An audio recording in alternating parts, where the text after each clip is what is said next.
Good morning, children. Today we are going to continue with chapter 4, Gopi and Bagha. In the previous class, we studied about Bhaga's passion for drumming. Today we are going to study about Bhaga's obsession and impact of drumming on his parents, villagers, and on Bhaga's life. So please pay attention while I read and explain the chapter. But his parents had started throbbing from listening to him, and they thought they would lose their mind. All the other people in the village also started feeling dizzy in the head, and no one can say what could happen if this went on much longer. When Bagha received the new drum, he continuously started practicing with his new drum for 1.5 months, day and night. Now, this impact of drumming for continuously for 1.5 months, day and night, started making his parents his parents started getting headaches. Even the villagers, they started feeling dizzy. They felt as if they were going to go crazy, or they felt as if their heads were swinging. So they were wondering what will be the impact if Bagha carried on drumming or carried on playing the drum like this. And the villagers were wondering what would happen if this went on much longer. So they started thinking what to do about Bagha. One day, the villagers came and told Bagha, "Dear brother, we will give you 10 pots of sweet. Please go somewhere else. If you stay here, we will all go mad." So one day, all the villagers, they had a discussion and they went and told Bagha, "Dear brother, we are all are getting crazy. We are all are going mad after listening your drummer after listening to the sound of your drum beat. So we are requesting you to leave the village. We will give you 10 pots of sweets. Please stop drumming and you can go and play your drum at some other places." Poor Baga, what could he do? He had to take his drum and go to another village. Then poor Baga, he was left with nothing else because he was very passionate about drumming and he wanted to become a good drummer. So he had no other options rather than to listen to the villagers and leave his village or banish his village. Similarly, Baga went to another village. They heard him play and greeted him excitedly. Now, when Baga left his village and went to another village, the villagers heard him and they greeted him with excitement. As that village also never had any drummer or any musician, so they greeted him with great excitement. But within 2 days, the person of the village also threw him out.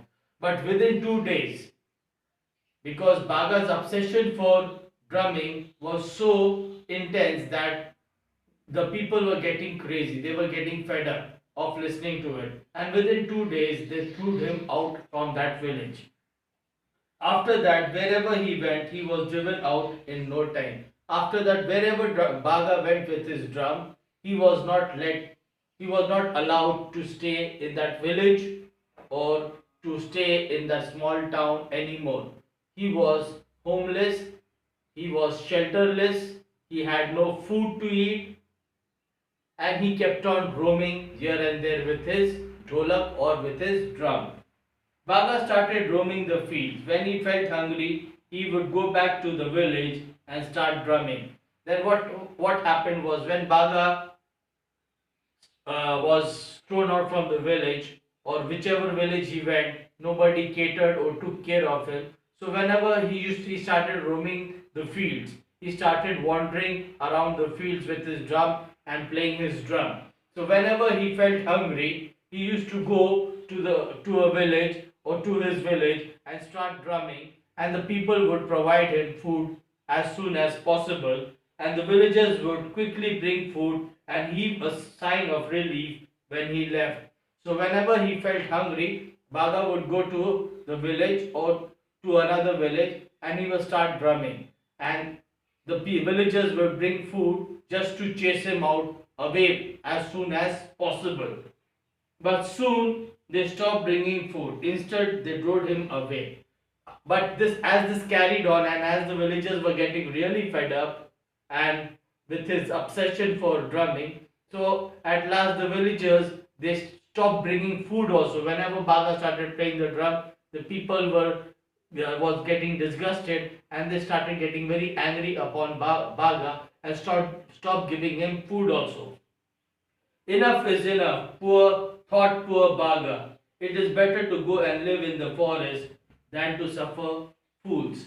Then Baga thought that it was an insult for him, and when people used to treat him very badly or used to come to hit him or throw him with the sticks on, so Baga thought that it was enough for him. So he decided it's better than to live like a fool and in this village, it's better that I go to the forest and start practicing my song over there.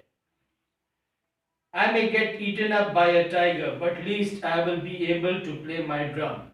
Bhagat thought it's best that I leave the village and go to the forest and practice over there. There will be no one to disturb me, and there will be no one to disturb me, and no one to put a stop on me by playing the drum. So it's best if I go to the forest and practice. I might be eaten up by a tiger, but still I can carry on playing my drum. And he went into the forest with his drum. So at last Baga decided that he will go to the forest with his drum. Baga lived quite happily there for some times. So when Baga was in the forest, there was nobody to disturb him. There was nobody to chase him out. There was no person to get angry. There was no person to stop him from playing the drums.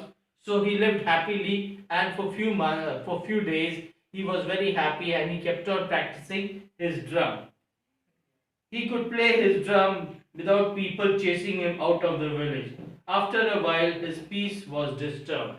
But after a while he was playing, his peace was being disturbed in the forest. The forest had no tigers, but it did seem to have a terrible beast. But after a while, for few days, while Baga was practicing his drum in the forest, he felt he was in peace. But after few days, his peace was being disturbed. He felt as if there was a terrible beast in the forest.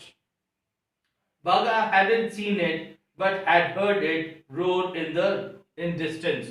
Baga had not seen that beast in the forest, but he heard the roaring sound of a beast coming from another side or from the west end of the forest. It bellows, it bellow, its bellow would make him tremble. So whenever he heard the sound, loud roar of the animal, he would start trembling. He would start shaking in fear. Children, I will explain the remaining chapter in the next class. Until then, see you. Take care. Thank you.